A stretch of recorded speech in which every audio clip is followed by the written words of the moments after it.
Broncos country, what is poppin', man? We already know here in Bronco land that we have one of the best offensive line units in the NFL, specifically when it comes to run blocking, win rate, but also in pass blocking. Just overall, one of the best units. Even though it won't be reflected in last year's run game numbers, frankly, we are really good. And we're very blessed to have that because it is the key to developing Bo Nix. But let's talk about somebody on this O-line that I just kind of came across this about 20 minutes ago, and I was like, man, I want to make a video about it because nobody is talking about it, and I want to because I think that there might be some meat on the bone here. So we'll get into it, guys. Like and subscribe if you love Denver sports and all that good stuff. And let's talk about the new center that everybody in Broncos country, at least in the YouTube media, seems to really, really be loving.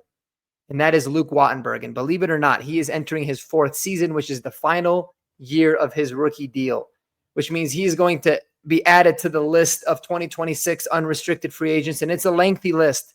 And a lot of those guys, we already know this front office should get ahead of and try to extend before waiting into next offseason.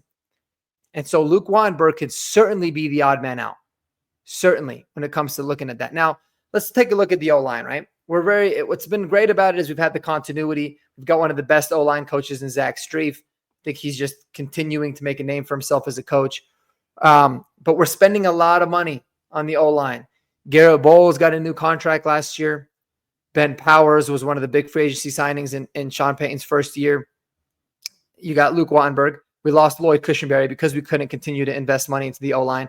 You've got Quinn Miners, who got the largest contract for a guard in NFL history last year. And we got Mike McGlinchey, who's one of the top paid right tackles in the NFL as well. So we are dedicating a lot of monetary resources to the O-line, as any team that wants to be successful should, especially when we don't really draft O-linemen, right? Luke Wattenberg is in this really unique situation because his career started off terribly. He was not a good player. Then he made a lot of improvements in year 2 as a backup into some spot starts. Then he was the full-time starter last year after being in a camp battle with Alex Forsyth. And he definitely played very well, very, very admirable in terms of the way that he played. I think he was a solid middle-of-the-road center. Very, very, very good in pass pro. Probably below average when it comes to the run game. But you've seen the kind of strides he makes. You've got a lot of optimism about his future. But it's interesting when you look at it, right? Because looking ahead to 2026, you've got Ben Powers and you've got Mike McGlinchey, both guys who are going to be in years of their contract where it'll be very easy for the Broncos to move on from them and be able to save a lot of money if they choose to do so, right? They can move on from both and it would make sense, or they could re-sign both and it would also make sense because it's always a monetary game. Yes, the cap goes up. Yes, we have one of the richest owners. That doesn't really matter.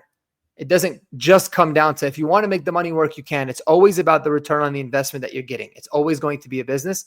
And that is how our billionaire owners became billionaires, because they're always thinking about that. So it's not about can you afford to keep all these guys and also pay Luke Wattenberg and Courtland Sutton and Zach Allen and Nik Bonitto and John Franklin Myers. Is it smart? Are you going to get the value in return for what it is that you're paying? And that's going to be something that we talk about completely different in a whole different video. But what makes it interesting with Wattenberg and really with the rest of these guys in the O-line is that we've got a lot of young players that we've been developing for a while that I think are ready to step in and make sense. So like Mike McGlinchey, for example, I personally believe this is going to be his last year as a Denver Bronco. Not because he's a terrible player, blah, blah, blah. I mean, I think he's solid. He might be, we might be paying him a little bit too much, but I totally understand why we have him. And I think he's good, but like we got Palczewski that showed a lot of really good flashes last year. Is 4 games enough? No, but we've got him. We got Frank Crum, who they're really raving about. That's got all the tools that, I expect to show, a lot of growth this upcoming season. And then in terms of the interior of the O-line, you've got Alex Forsyth, who you drafted a couple years back, who you've been dying to develop. He's gotten some starts under his belt. He looked really good in his starts, especially in pass. Him and Luke Wattenberg are kind of opposite. Alex Forsyth with a really, really good run blocker, but not very good as a pass blocker. You signed Clay Webb, who a lot of people said, if he not had that incident in high school, he would have not only been drafted, he'd have been a very, very early pick. Super powerful, talented. That all being said, we've got a lot of guys that we've been developing for a while that's ready to take the next step. Plus, you've also got the 2026 NFL draft to be able to fill holes if need be as well. But what are we going to do with Luke Wattenberg, man? Do you approach his agent now and try to get him on a severe discount? Or do you just roll with the season, hope that he balls out and has an even better year, and are at peace with the idea of losing him next offseason because you don't want to be paying him big money as well as the rest of the guys in the O-line, especially when you've got very intriguing replacements like Clay Webb and like Alex Forsyth.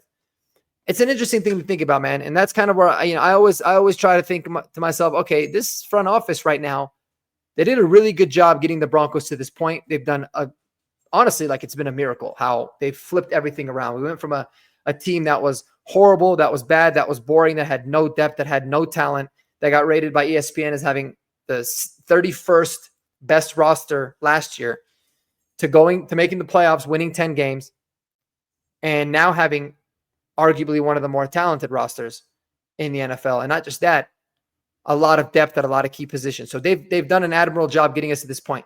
But now they got a really tall task in being able to figure out, how do you keep this going? How do we keep this going? Who are we going to prioritize? And what's the best way to be able to get the best value, keep as much continuity and as much of this culture together as you can, and also continue to build on your reputation as an organization that pays the guys that perform and that prefers to pay their own rather than looking elsewhere, right? Proof was in the pudding last year, man. Extending Jonathan Cooper, extending Patrick Surtain, giving, huge contracts to both those guys, giving a huge contract to Quinn Miners, extending Garrett Bowles.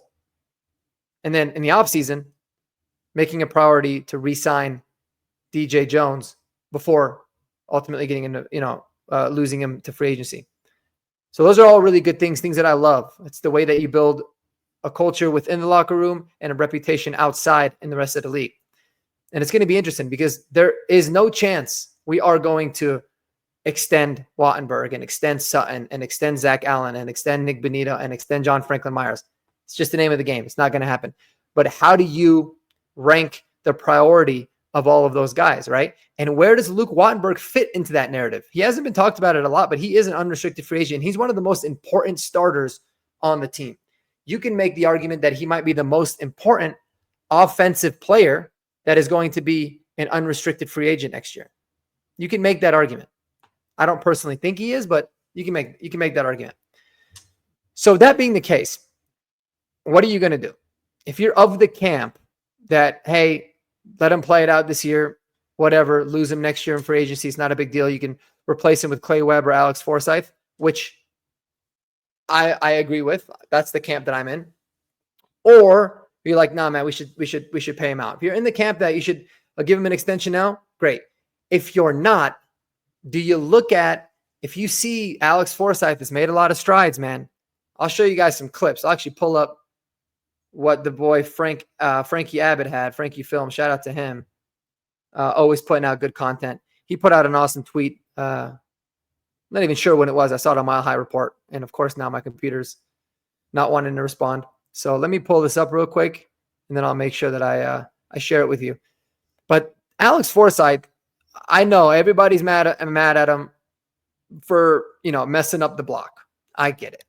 Against the Chiefs, right? We know that was terrible. Everything about that was rough to see. But you cannot let that one play really overshadow the kind of talent that he's got. I mean, he did play in a few games last year for us. He played super, super well. Very talented kid. I thought he was going to win the center battle last year. So if he takes a lot of strides and he shows that he can be a very good pass protector, you already know that he's going to be a very good run blocker. You can make the argument immediately our run game is going to be a lot better. If Clay Webb shows that he's going to be really good, that's all very awesome stuff too. But let's go ahead and just watch this real quick.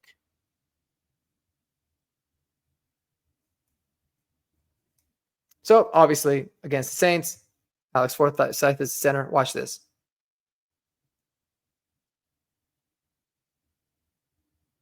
Absolutely abusive when it comes to that chop block. I mean, one arm put the dude on his ass, then proceeds to run downfield and bang that dude, jarring Jaleel McLaughlin for a long run. I don't care what any of you guys say, man. I know it's one play. That's amazing. So anyways, just some food for thought. Wanted to make a video. You already know that it's a slow time of the season. So we're always trying to find some things to talk about. But I found this to be a really interesting conversation because we've talked ad nauseam about Sutton and about Zach Allen and Nik Bonitto, right? And John Franklin Myers, as we should. Those are all very important conversations to have. We're not talking a lot about Luke Wattenberg. And if you see a lot of strides in Alex Forsythe, you see the unbelievable potential that Clay Webb has, or frankly anybody else, and you're comfortable with going into the season with one of those guys as your starting center, why not see what the trade market's like for someone like Luke Wattenberg? That would make sense. You can get a pretty decently high pick for him. He's not going to cost teams much this year. If they agree to an extension right off of the trade, it's not going to be as crazy expensive as a lot of people think. It's a good value for other teams. And that means that they could give us a pretty decently high draft pick. Anyways, regardless of how it turns out, man, I'm fine with it. I love this offensive line. I think we're going to be in good hands out of the way, and I trust the front office to make the right decisions when it comes to this. Is it a priority? No, I think we got other guys that are priorities, but I do think it is worth having the conversation. Let me know what y'all think below, man. Y'all take it easy. Take care of yourselves. Go Broncos as always, man. And until the next video, peace.